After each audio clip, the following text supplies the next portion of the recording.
दोस्तों स्वागत है आप सभी का एक और न्यू वीडियो में। दोस्तों कल के लेक्चर में हमने आप लोगों को वहां तक बता दिया था कि किस प्रकार से सभी प्रकार के दो घात वाले हों या फिर तीन घात वाले हों गुणनखंड किस प्रकार से किया जाता है। सभी प्रश्नों को प्रश्नावली 2.3 पूरी तरह खत्म हो गया था। अब चूंकि आगे जो है आप लोगों को बहुत ही इंपॉर्टेंट टॉपिक है जो कि आप लोग हर जगह देखेंगे, हर क्लास में देखेंगे। देखिए ये चीज है बीजीय सर्वसमीका। जैसे जब हम अलजेब्रिक एक्सप्रेशन पढ़ते हैं, अब आप कहेंगे अलजेब्रिक क्या, जिसमें वही चर अचर दोनों आ जाते हैं, ठीक है, उन्हीं को बोलते हैं बीजीय व्यंजक।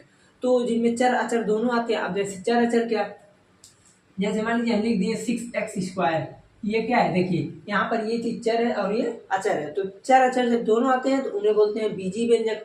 और बीजीय व्यंजक जब कई सारे मिल जाते हैं तो फिर हम पॉलिनोमियल्स बोल देते हैं कई अनेक टर्मों में, ठीक है ना। तो हमको वहां पर उतना खैर नहीं पढ़ना है, हमको बस ये जानना है यहाँ पर कि बीजीय व्यंजक जैसे मान लीजिए मैं अगर लिख दिया, मान लीजिए पहला लिख दिया मैं x + y का होल स्क्वायर। अब हमको यहाँ पर बताना क्या है, देखिए x² + y² + 2xy।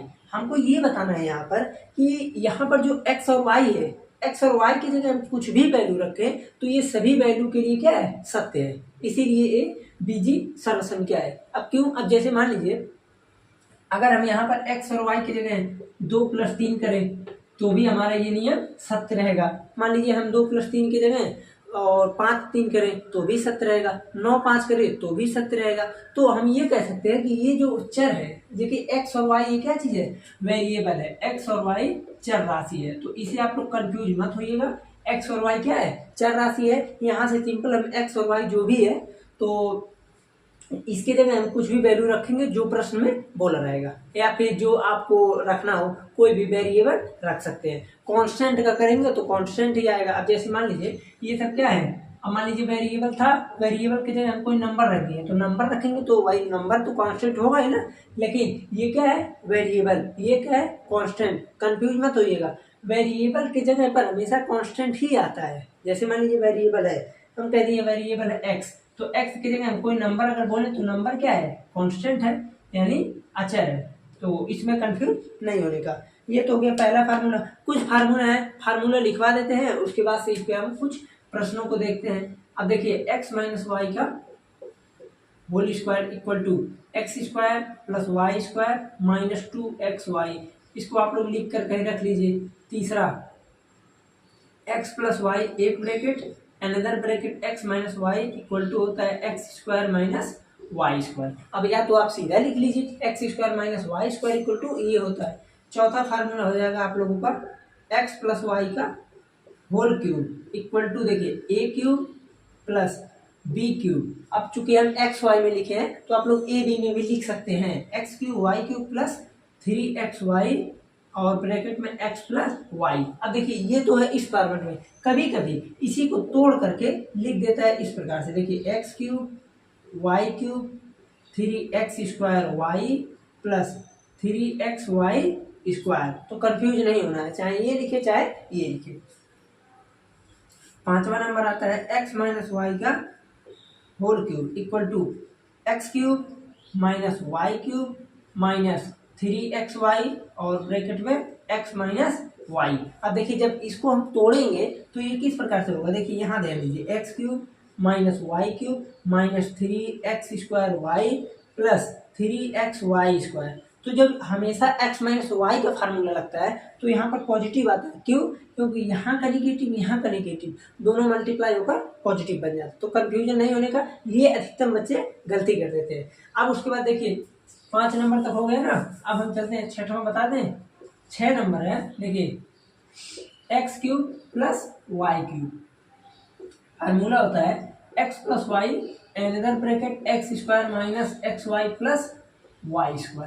ओके, और 7 नंबर हो जाएगा आप लोगों का x³ - y³ equal to x - y और इसमें आ जाएगा x² + xy + y²। ओके, एक फार्मूला और लिख देते हैं कहीं कहीं, 8 नंबर में लिखते हैं। जैसे लिख दिया मान लीजिए x + a क्या है, कोई कांस्टेंट है, x + b तो x² + a + b आ जाएगा, x आ जाएगा प्लस ab।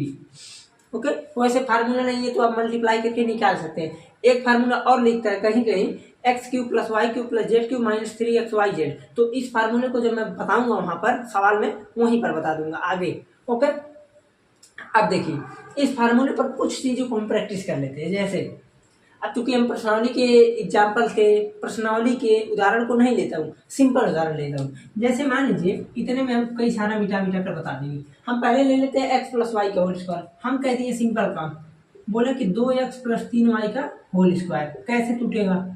आप कहेंगे आसान है, सेम फार्मूला वही है। तो फार्मूला क्या होता है, दो एक square X square plus Y square plus 2x और y। देखिए हमने क्या किया, सिंपल पहले कंपेरिजन हुआ है। कंपेरिजन किससे हुआ, x प्लस वाई। तो ये पूरा फॉर्मेट क्या हो गया, x हो गया, और ये पूरा फॉर्मेट हो गया y। अब जब फार्मूला लगेगा तो तो सिंपल हो जाएगा X square plus Y square plus 2xy यानी 2xy। तो अब देखिए एक्स स्क्वायर की जगह क्या रखें, 2x 3y, फिर उसके बाद सब तो यही है।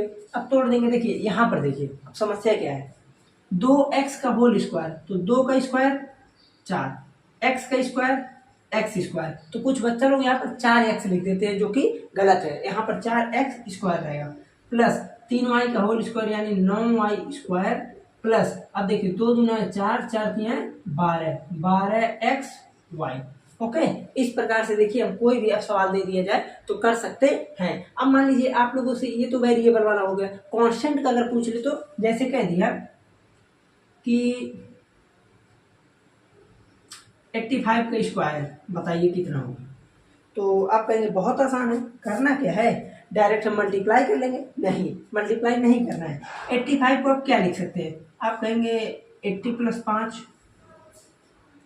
90 माइनस 5, उसके बाद 100 माइनस 15, ठीक है। और जो भी आप देखिए एक चीज ध्यान दीजिएगा, ऐसा चीज लिखिएगा, ऐसा अंक में लाइएगा जो यहाँ पर ये स्क्वायर करने पर छोटा छोटा हो।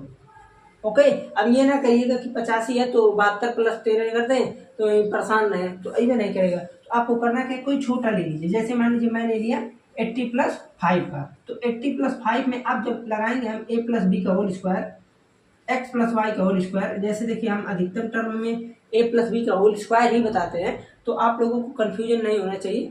चाहे यहाँ पर a प्लस बी लिखे चाहे x प्लस वाई लिखे, दोनों का मतलब सेम है। तो अब देखिए ये जब इस फॉर्मेट टूटेगा तो क्या हो जाएगा, देखिए 80 का स्क्वायर प्लस 5 का स्क्वायर प्लस 2 इंटू ए इंटू बी। ओके, 2ab होता है फार्मूला।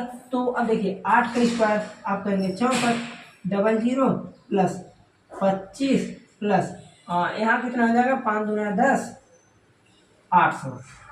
तो अब देखिए इसको ऐड करना है, ऐड करने के लिए आप लोगों को आता ही होगा, ये है 6400, ये है 800। तो 6400 और 800 कितना होगा, 7200। तो यहाँ पर हो जाएगा 7225।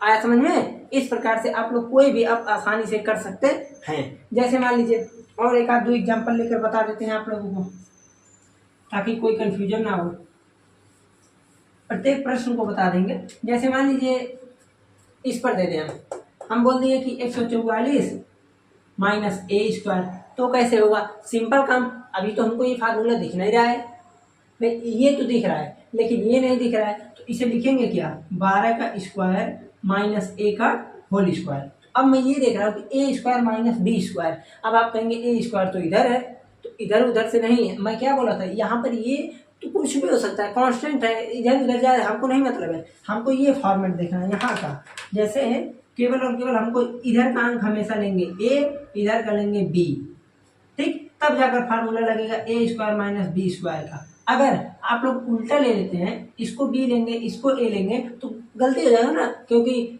आप इसे देखेंगे ये माइनस में रहेगा, हमेशा ये माइनस में रहेगा तभी ये फार्मूला लगेगा। अब अगर मान लीजिए बी माइनस ए करते हैं, मान लीजिए आप इसे बी ले लिए, इसे आप ए ले लिए, तो यहाँ पर बी स्क्वायर माइनस ए स्क्वायर आ जाएगा। तो बी माइनस ए, बी प्लस ए, कंफ्यूजन की बात नहीं रहनी चाहिए, जो पहले है वही उसी में एडिशन और सब्ट्रैक्शन दोनों होगा। तो यहाँ पर चूंकि हम ए माइनस बी लिए हैं तो सिंपल काम 12 प्लस ए 12 माइनस ए।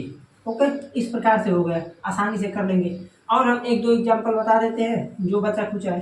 जैसे मान लीजिए मैं लिख दिया, आप क्या कीजिए 25 का क्यूब बताइए, क्यूब। आप कहेंगे ये तो निकालना पड़ेगा, लेकिन अब चूंकि बड़ा तो हो ही गया तो करेंगे क्या, देखिए इसे मैं तोड़ूंगा 20+5 का होल क्यूब में, 20+5 का होल क्यूब में। तो यहाँ से क्या होगा, आसानी से निकालेंगे। कैसे, देखिए फार्मूला देखिए, यहाँ देखिए a cube b sorry x cube y cube 3x² y plus 3xy²। तो इस प्रकार से तोड़ेंगे अगर, तो देखिए क्या हो जाएगा, देखिए X cube plus Y cube plus 3xy bracket में x+y यानी 20+5। मैं इसी में ज़्यादा सहमत रहता हूँ, ताकि एक बार और बच्चे को कैलकुलेशन करना पड़े, जिससे ये सब ना लिखकर ये सब वहाँ से मल्टीप्लाई करेगा, जोड़े घटाएगा, तो कुछ जरूर थोड़ा बहुत दिमाग इंक्रीज होगा। तो देखिए अब करना क्या है, 2 का क्यूब कितना होता है 8, 8000 प्लस 5 का 125 प्लस 5 तिया 15, 20 पंजे 100 तिया 300 और 20+5। अब 20+5 तो सिंपल काम है, एडिशन हो जाएगा। तो यहाँ से हो जाएगा देखिए 8000 प्लस 125 प्लस और ये हो जाएगा 25, 25 तो यहाँ होता है 75, 75 100। अब देखिए एडिशन करना है ना, तो एडिशन ऐसा एडिशन अगर करने को कभी मिलता है आप लोगों को, तो आप लोग सिंपल काम क्या कीजिएगा, देखिए इकाई ढाई तो पता होगा, ये क्या है, सभी इकाई के अंक है। तो इकाई के अंक पर क्या है 5। उसके बाद आते हैं दहाई के अंक पर, देखिए क्या है 2। उसके बाद आते हैं इकाई दहाई सैकड़ा पे, 5 1 6 इकाई दहाई सैकड़ा हो गया। अब आते हैं हजार पे, 7 8 15,625। ओके, तो इस प्रकार से कोई भी प्रश्न आ जाए तो आप लोग कर सकते हैं। ठीक है, तो इस लेक्चर में रहने देते हैं यहीं पर, ज़्यादा बड़ा लेक्चर नहीं है। आप लोग पूरा फार्मूला को देख करके, पूरे फार्मूले को अच्छी तरीके से रिवाइज करके, पूरा याद करके आइएगा, ताकि कल के लेक्चर में मेरा कोशिश ये रहेगा कि पूरा का पूरा हम प्रश्नावली 2.4 खत्म कर दें। ठीक है ना, लेकिन वैसे देखेंगे प्रश्न ज़्यादा है, हो सकता है हमको टाइम लगे। अगर टाइम लगेगा तो 2 पार्ट में कर देंगे।